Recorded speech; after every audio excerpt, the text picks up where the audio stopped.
Frères et sœurs, bienvenue en cette fête des récoltes et de la création.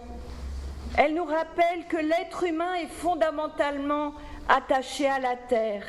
C'est d'elle qu'il tient son être. C'est d'elle que nous tirons encore aujourd'hui ce qui nous permet de vivre. Dieu nous rassemble, il est notre créateur, il veut que nous vivions dans la liberté de ses enfants. Il est la paix et par lui, nous pouvons vivre réconciliés les uns avec les autres et réconciliés avec sa création. Nous prions. Seigneur, permets que nous laissions monter vers toi notre louange, notre reconnaissance pour ce monde que tu nous as fait si beau. Donne-nous ton esprit maintenant pour que nous puissions vivre pleinement ce temps de reconnaissance, de louange, mais aussi de prise de conscience de nos responsabilités. Tu as fait de nous tes créatures et tu nous as demandé de cultiver ton jardin. Aide-nous à entendre et à comprendre ce que tu attends de nous. Amen. Je vous invite à vous lever pour chanter notre premier chant « Qu'aujourd'hui toute la terre sur nos feuilles ».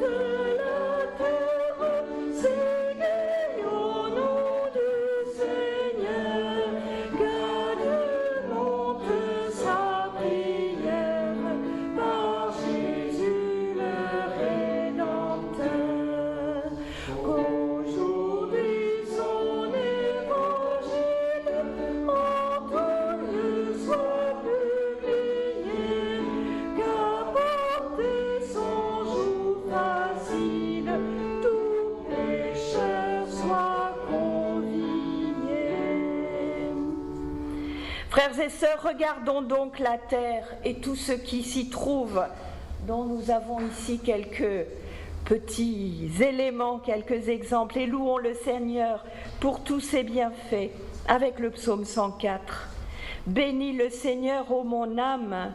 Seigneur mon Dieu, tu es si grand, tu es revêtu de magnificence, tu as pour manteau la lumière. Quelle profusion dans tes œuvres, Seigneur. Tout cela, ta sagesse l'a fait. La terre s'emplit de tes biens. Alléluia. Dans les ravins, tu fais jaillir des sources. Elles abreuvent les bêtes des champs. Les oiseaux séjournent près d'elles. Quelle profusion dans tes œuvres, Seigneur. Tout cela, ta sagesse l'a fait. La terre s'emplit de tes biens. Alléluia. La terre se rassasie du fruit de tes œuvres. Tu fais pousser l'herbe pour le bétail. Tu fais croître les plantes que cultive l'homme. Quelle profusion de tes œuvres, Seigneur. Tout cela, ta sagesse l'a fait. La terre s'emplit de tes biens. Alléluia. De la terre, l'homme tire son pain, le vin qui réjouit le cœur des humains tous. Ils comptent sur toi, tu leur donnes en temps voulu la nourriture. Quelle profusion dans tes œuvres, Seigneur. Tout cela, ta sagesse l'a fait. La terre s'emplit de tes biens. Alléluia. Toute ma vie, je chanterai le Seigneur. Le reste de mes jours, je louerai mon Dieu. Amen. Nous chantons au 244. 244, les strophes 1 à 3.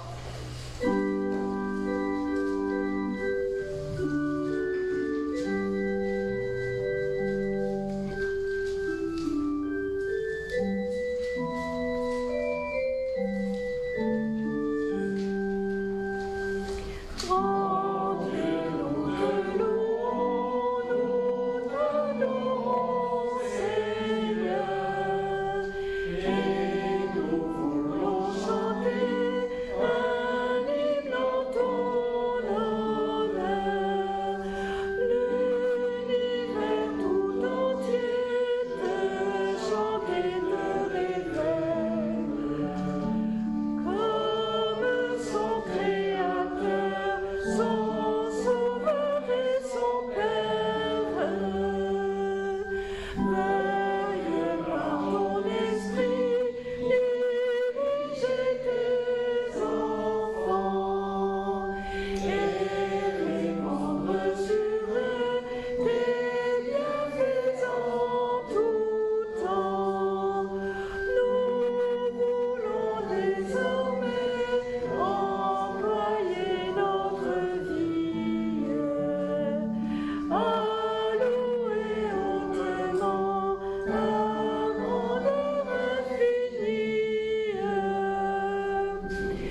Je vous invite à vous asseoir. Nous entrons dans la repentance. Seigneur, tu fais de nous des pèlerins en ce monde. Là où le passé nous emprisonne et nous décourage, tu dessines pour nous un chemin d'avenir. Permets-nous de le discerner. Là où l'inquiétude nous menace, tu nous offres la confiance. Donne-nous de nous en saisir. Là où l'écoulement du temps nous oppresse, tu nous ouvres l'éternité. Aide-nous à ouvrir les yeux et pardonne-nous quand le découragement nous gagne. Seigneur, préserve en nous la foi. Amen. Nous prenons sur nos feuilles, nous pouvons rester assis,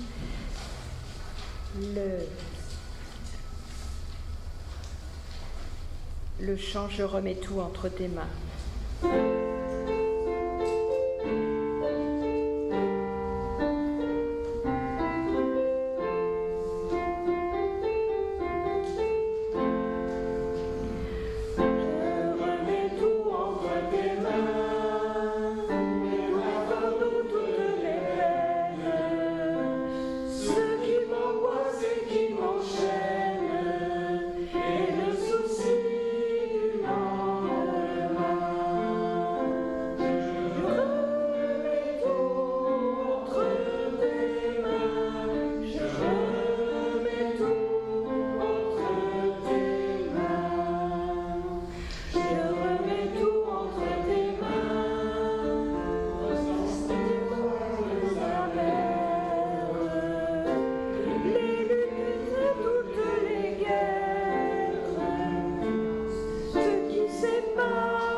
Frères et sœurs, notre Dieu est un Dieu d'amour, c'est un Dieu de grâce.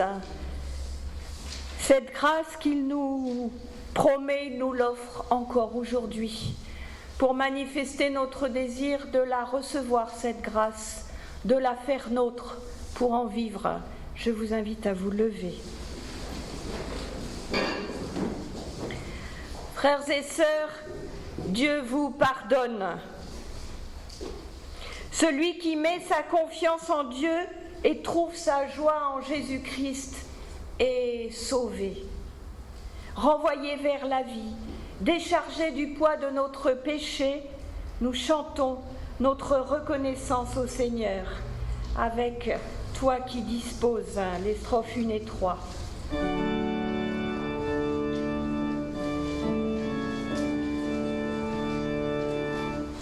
Toi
Pardonnés et libérés, écoutons maintenant comment Dieu veut être servi et ce qu'il nous donne la force de faire. Le Seigneur, notre Dieu, en Jésus-Christ, nous offre le pain de la vie éternelle. Chaque jour, il nous donne le pain de la vie présente. Il nous invite à en user avec générosité et à savoir les partager. Rendons-lui grâce chaque jour pour les dons de son amour.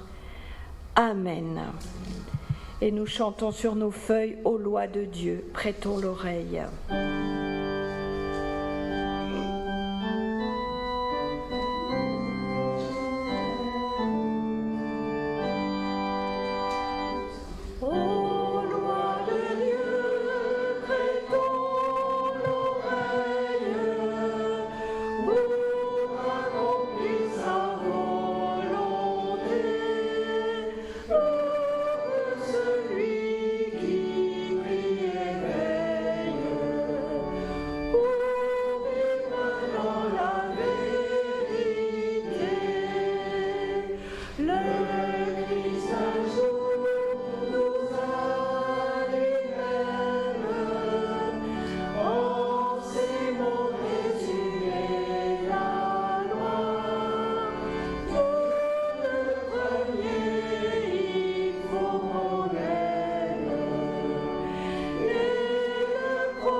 Je vous invite à vous asseoir.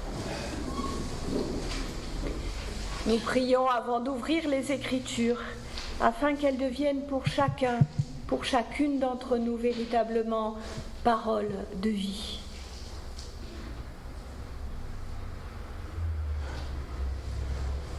Seigneur, auprès de toi, nous trouvons le calme.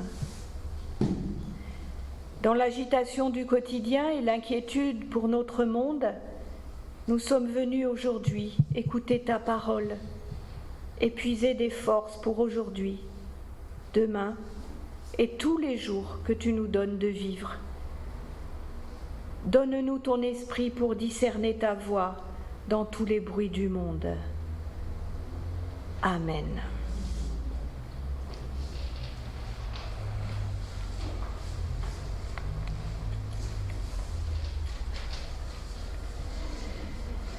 Notre première lecture, nous la prenons dans le livre du prophète Habakkuk, le chapitre 1, les versets 2 et 3, et le chapitre 2, les versets 2 à 4.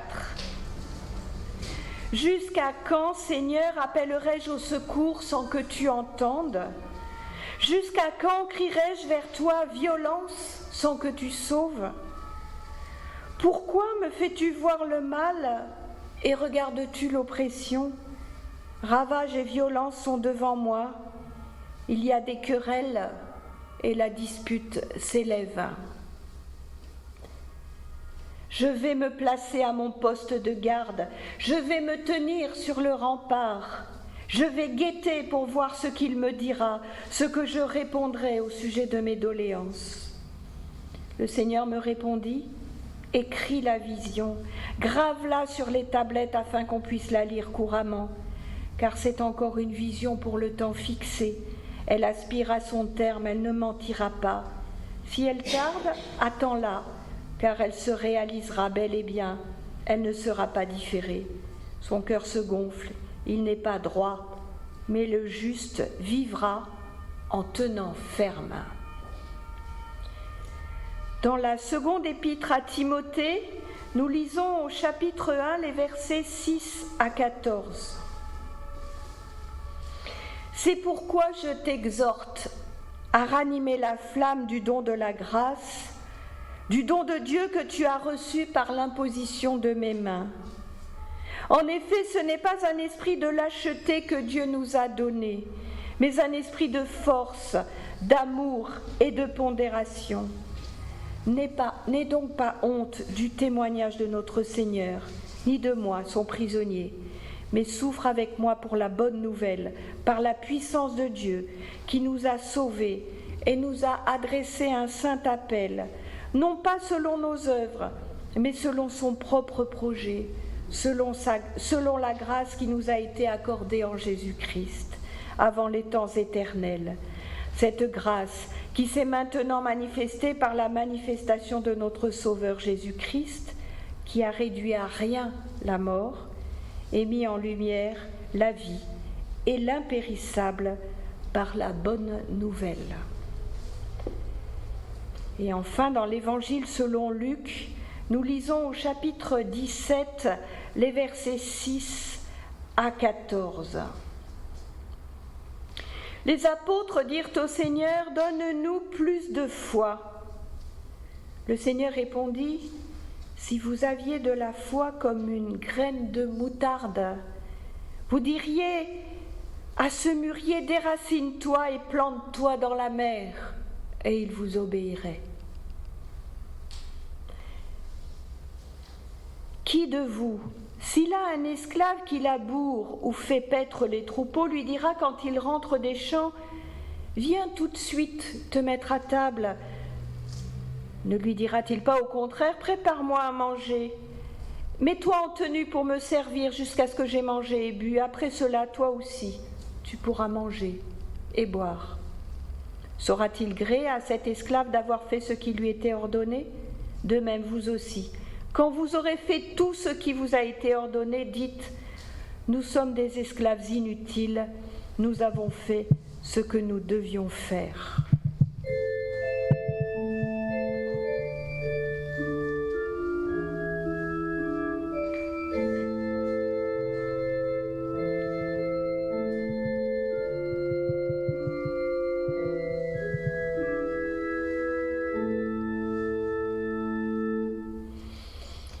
Frères et sœurs, en ce culte des récoltes, dans le même temps où nous manifestons notre reconnaissance pour toutes ces merveilles que nous offre la création, nous ne pouvons parallèlement, comme le fait le prophète Habacuc, que crier vers Dieu notre désespérance devant l'état de notre monde. Combien de temps vais-je crier, Seigneur, sans que tu entendes ? C'est notre sentiment d'impuissance que nous faisons monter ainsi vers Dieu en un cri. Ce que Marion Muller-Collard appelle le complexe d'Élie. Élie, qui lui aussi se lamentait en dressant l'amer constat de l'état du monde et en disant « Nous n'avons pas fait mieux que nos pères. » Et effectivement, le monde va mal. La violence dont parle Habacuc est partout, entre les humains sous forme de guerre, d'emprise économique, de non-accueil, de violation des droits. Cette violence prend encore une voix un peu plus sournoise aussi, sous la forme de l'indifférence. Et toute cette violence se tourne aussi contre la terre, surexploitée, négligée, violentée par toutes sortes de projets à visée économique. Il nous faut bien le constater, hélas, la création tout entière, humains, animaux, plantes, sols, souffre. Et nous nous retrouvons bien souvent devant ce constat, les bras ballants, comme écrasés par notre impuissance. Nous sommes en déficit de confiance, de vision. Et là, Paul nous rappelle, comme il le dit à Timothée, le juste vivra par la foi. Et Jésus lui-même nous interpellait déjà. Si vous aviez de la foi, gros comme un grain de moutarde, vous diriez à cet arbre que voici, déracine-toi et va te jeter dans la mer, et il vous obéirait. Avec humour, nous pourrions dire, nous jetons bien assez de choses dans toutes les mers du globe, pour ne pas y envoyer en plus des arbres qui déjà souffrent du dérèglement climatique. Mais bien sûr, la question est bien plus fondamentale et plus sérieuse. Où plaçons-nous notre confiance ? Dans nos pauvres forces humaines ? Celles-là même dont nous ne pouvons que constater à la suite d'Élie que malgré tous les progrès que nous croyons avoir faits, eh bien l'état du monde ne semble pas s'améliorer, ni celui des relations humaines ou inter-États. Partout, la paix ne cesse d'être mise en cause, les traités sont bafoués, le respect de l'autre, du voisin ne semble plus une valeur partagée, l'humanité ne semble décidément pas bien douée pour le vivre ensemble. Et cela, il faut bien le dire, nous consterne. Notre évangile du jour nous apporte-t-il une réponse avec ces deux parties qui semblent ne pas avoir grand rapport l'une avec l'autre, la graine de moutarde avec le serviteur qui rentre des champs. Regardons de plus près. Il y a bel et bien un lien qui vaut pour nous aujourd'hui. Il nous dit que l'heure n'est pas à l'impuissance, que l'heure n'est jamais à l'impuissance. Du moins ne devrait-elle pas l'être si effectivement nous avions en nous ce soupçon de foi capable de changer l'ordre du monde. Car, et c'est ce que nous dit la deuxième partie de notre texte, le Maître ne nous demande pas l'impossible. Il nous demande juste de nous retrousser les manches et de faire notre travail. Pas plus, mais pas moins.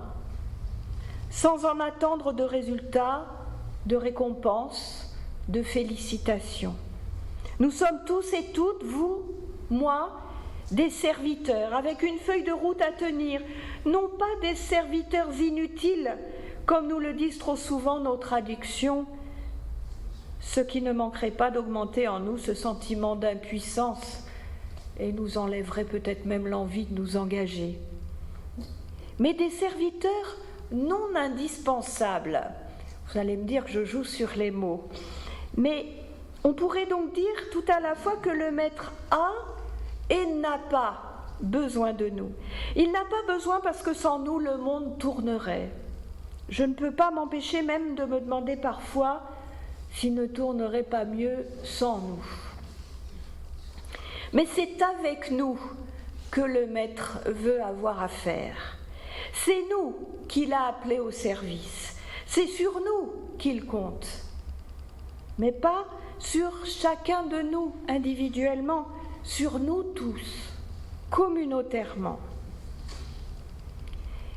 Il va sans dire, et vous le comprendrez bien, qu'il n'y a cependant de communauté agissante que si chacun, chacune, prend une part de la tâche assignée. Alors, devant l'état du monde, à nous d'équilibrer notre ressenti et notre réaction.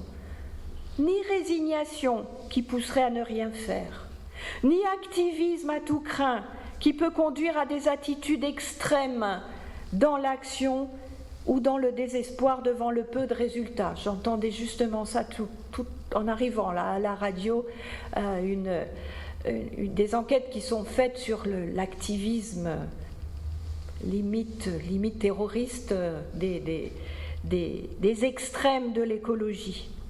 C'est donc de l'engagement qui nous est demandé, persévérant mais confiant. Et mieux encore que de l'engagement, du service, afin que nous puissions nous dire soir après soir, au moment du bilan sur notre journée, nous avons fait seulement ce que nous devions faire, mais nous l'avons fait.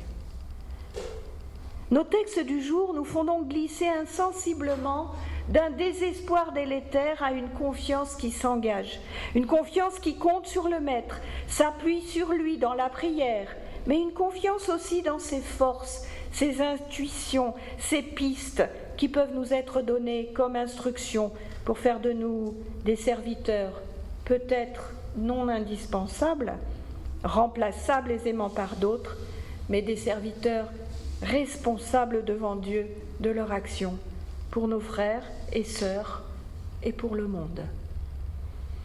Pour finir, souvenons-nous que nous sommes aussi ici, et peut-être d'abord et avant tout pour rendre grâce devant tout ce que nous avons reçu de Dieu, dans et par la nature que nous habitons, la beauté, la nourriture, la vie, les parfums qui parfois nous transportent, les couleurs qui réjouissent nos yeux, le soleil ou le vent qui caresse notre peau, la pluie qui nous rafraîchit et redonne vie à nos jardins desséchés, les fleurs, les fruits, les nuages et les étoiles, les montagnes et les mers, les déserts et les forêts, tant d'autres choses encore.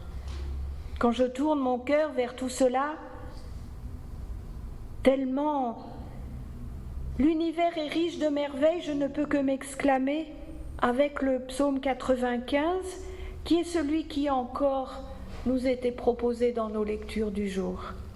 Poussons des cris de joie pour le Seigneur, acclamons le rocher de notre salut. Allons devant de lui avec reconnaissance, avec des psaumes, acclamons-le. Car le Seigneur Yahvé est un grand Dieu, c'est un grand roi au-dessus de tous les dieux. Il tient dans sa main les profondeurs de la terre et les sommets des montagnes lui appartiennent. La mer lui appartient, c'est lui qui l'a faite. La terre ferme aussi, ses mains l'ont façonnée.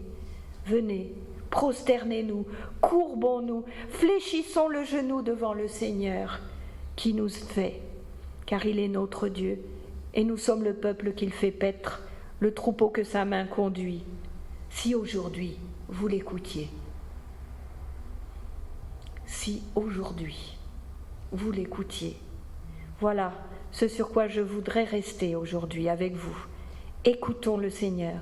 Il raffermira la confiance que nous mettons en lui, ainsi que notre espérance. Et nous serons alors des serviteurs non indispensables, mais pleinement à l'œuvre, dans la voie que Dieu nous trace. Amen.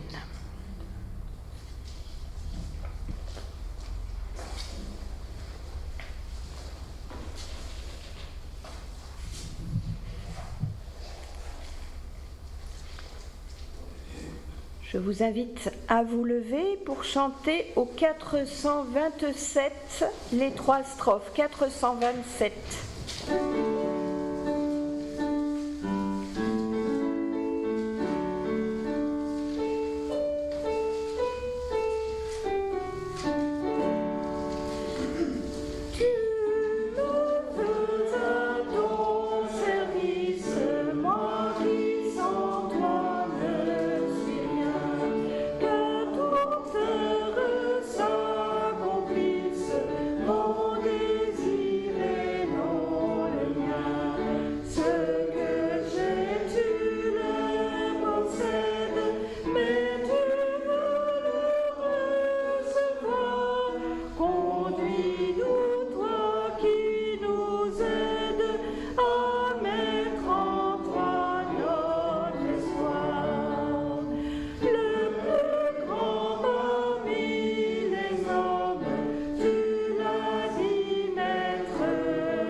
Nourris par la parole, nous pouvons confesser notre foi.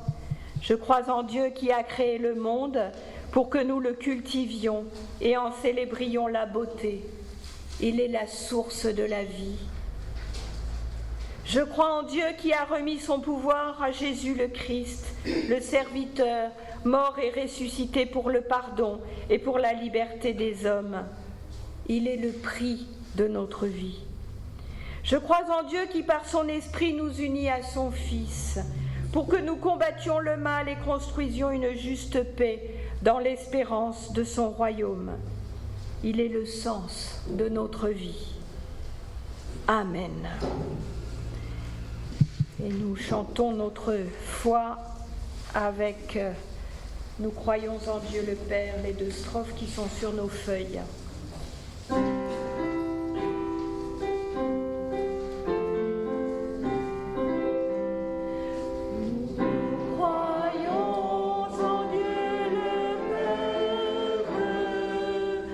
Seigneur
Je vous invite à vous asseoir.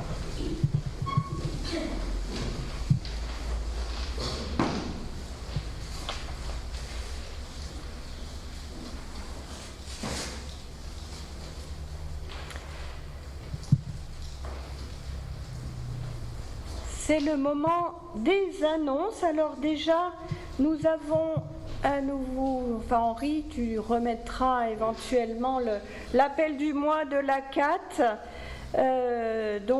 qui ce mois-ci s'adresse au Sri Lanka avec la disparition de Pragit Eknaligoda,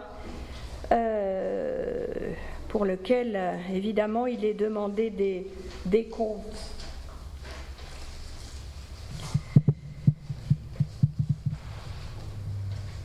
Tout à l'heure, il y aura repas partage pour ceux qui souhaitent rester avec quelques-uns des artistes qui exposent donc pour cette exposition Creazione et qui viendront partager aussi le repas avec nous.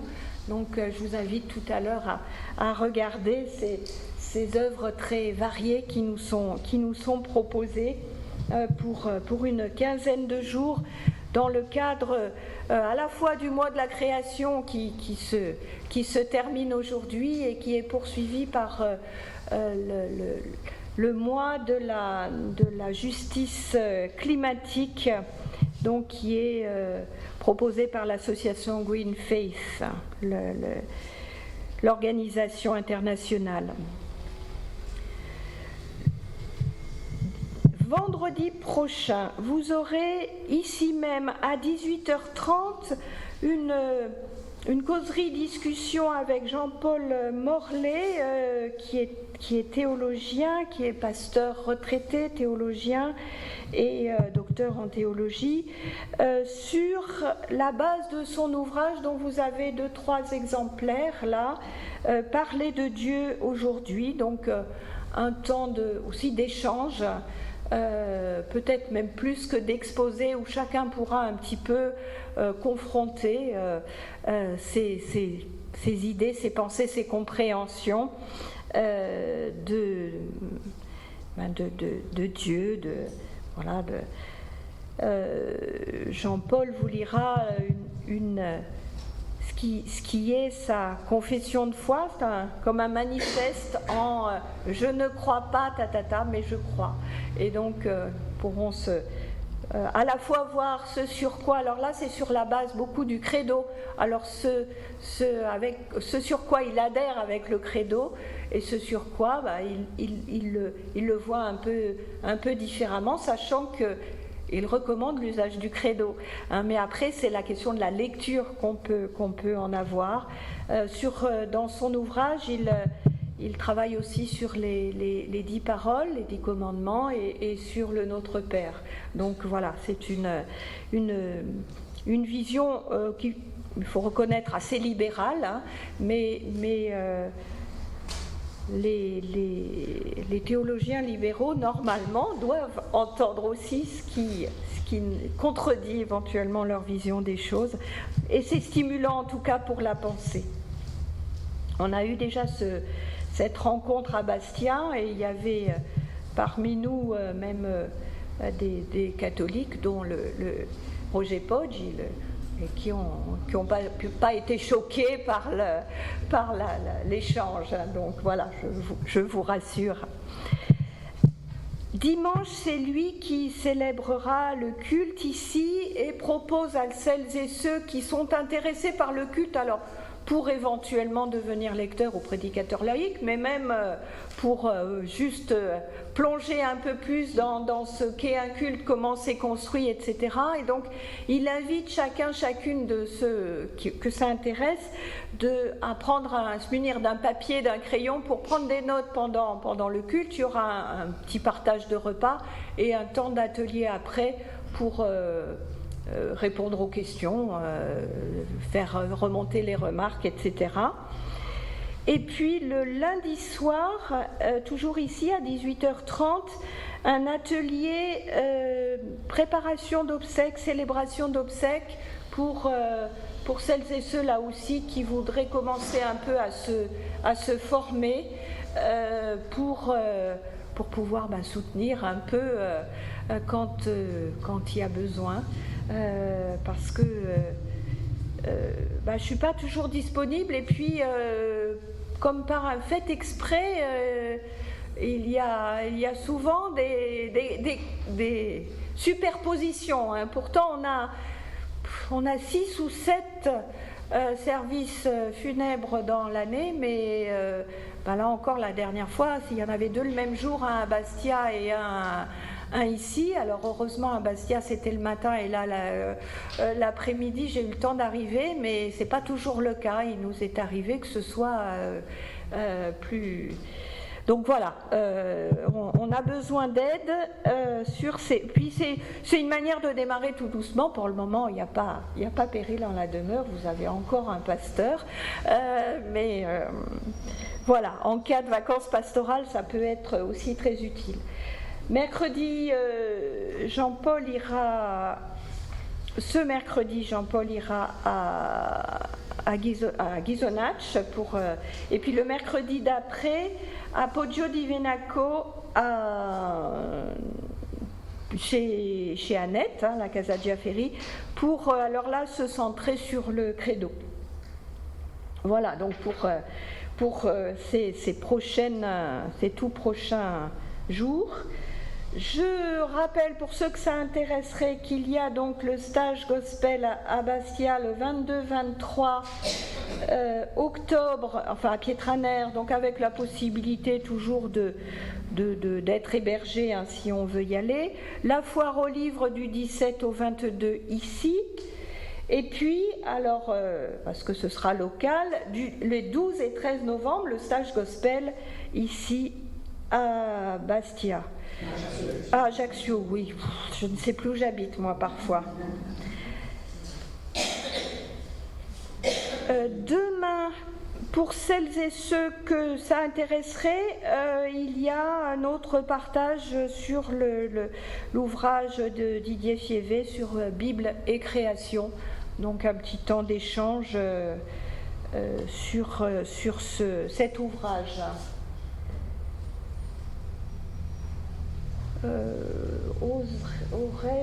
J'ai pas spécialement de nouvelles des uns des autres. J'ai pas eu de retour particulier, oui. Suzanne, pour l'instant, son fils qui est là jusqu'à demain et sa fille arrive mardi. D'accord. 10 jours. Ok, donc bon. Elle n'est pas toute seule, mais bon, c'est toujours. Elle apprécie toujours les visites. Parce que oui, c'est vrai. Depuis 3 semaines, oui. Une semaine, mais encore certainement une semaine ou 2, elle garde une personne qui attend une place en maison de repos. Oui, elle m'a même mis un mail ce matin pour me dire que ça risquait d'être encore 3 semaines, parce que le dossier est long à faire, et donc voilà, elle est. Ne pas la voir pendant un petit moment. Oui, voilà, tout à fait. Donc elle me dit, je peux même pas être avec vous par visio, parce que là où je suis, c'est pas terrible au niveau du réseau, donc voilà. Donc j'avais eu un petit échange avec Anne, voilà, qui disait que bon voilà, en ce moment c'était un peu une période un peu compliquée pour elle, mais que elle nous retrouve sur Internet régulièrement. Voilà, donc je salue d'ailleurs les personnes qui sont de l'autre côté de l'écran en ce moment même, ou qui le sauront dans les jours à venir. On a quand même quelques retours de temps en temps de personnes qui nous disent non, mais moi j'y suis régulièrement, etc. Donc c'est important pour nous, parce que ça nous permet de savoir que ça remplit effectivement, ça répond à des besoins de certains de nos paroissiens qui ont des difficultés à se déplacer, ou qui sont pris les dimanches matins. Je pense à Gilbert. Oui. Oui. Qui est actuellement au centre Pré. Oui. Un de nos anciens pasteurs. Oui, ça c'est agréable. Coucou Gilbert.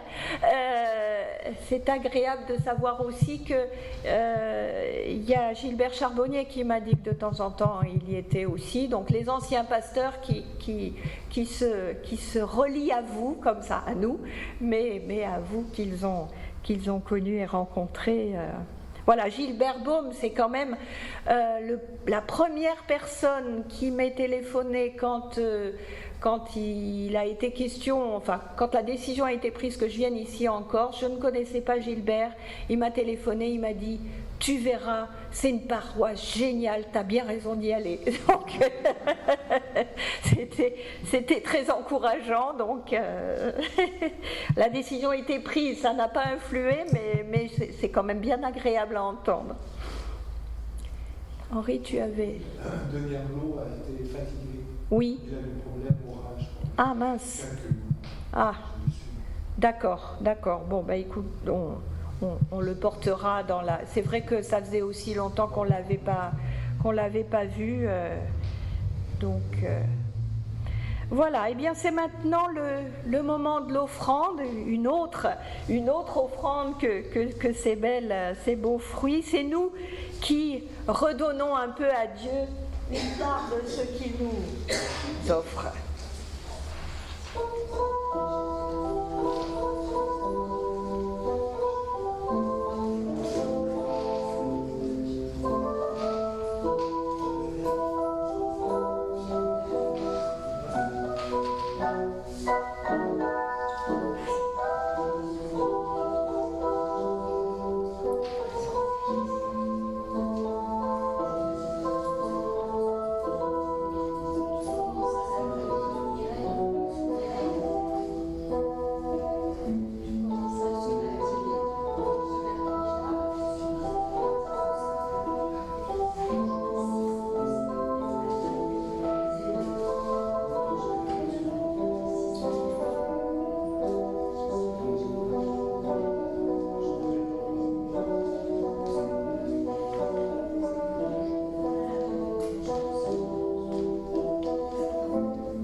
Mireille me rappelle à juste titre que nous avons décidé de tenter quelque chose au niveau, pour ce qui est des enfants.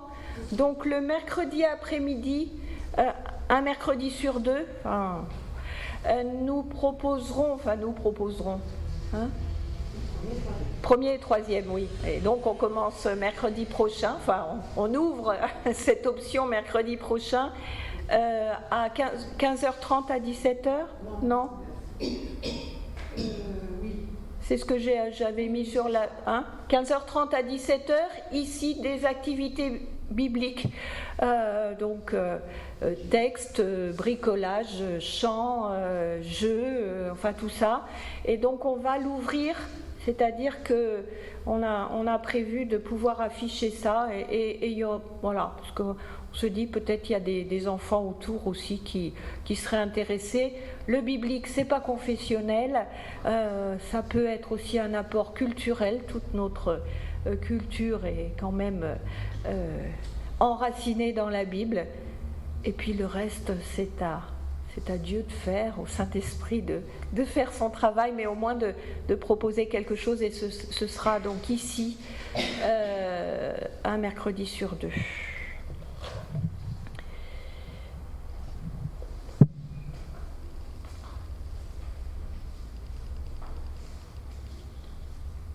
Nous prions.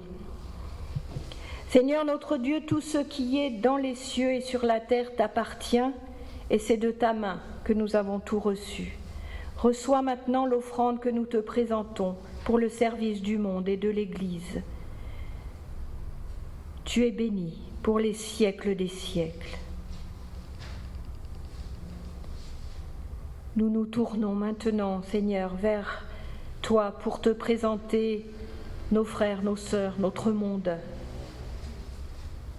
Tu nous donnes ce dont nous avons besoin pour vivre, la nourriture et l'eau, la famille et les amis, l'Église et notre communauté paroissiale.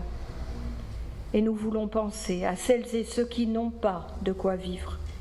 Apprends-nous à devenir attentifs et à poser des gestes de solidarité. Nous pensons à celles et ceux qui n'ont personne pour partager leur peine ou leur joie, pour partager leur vie. Apprends-nous à ne pas nous ignorer les uns les autres.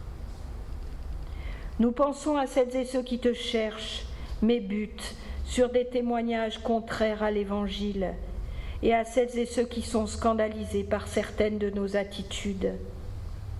Accorde-nous de vivre la foi avec simplicité, l'espérance avec authenticité et l'amour en vérité.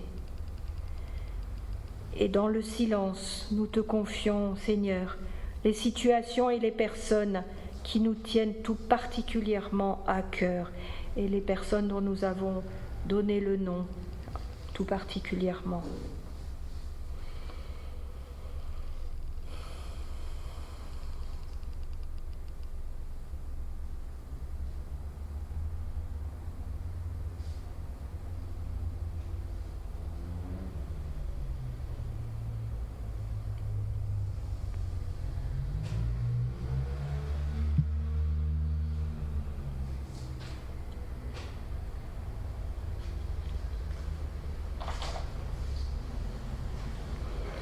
Seigneur, tu nous offres le pain de vie et tu nous appelles à le partager. Accompagne-nous sur les chemins de nos vies. Sois présent au carrefour de nos choix. Toutes nos prières, nous les rassemblons dans ces mots que ton Fils a lui-même offerts à notre prière. Notre Père, qui es aux cieux, que ton nom soit sanctifié, que ton règne vienne, que ta volonté soit faite sur la terre comme au ciel. Donne-nous aujourd'hui notre pain de ce jour. Pardonne-nous nos offenses, comme nous pardonnons aussi à ceux qui nous ont offensés. Et ne nous laisse pas entrer en tentation, mais délivre-nous du mal.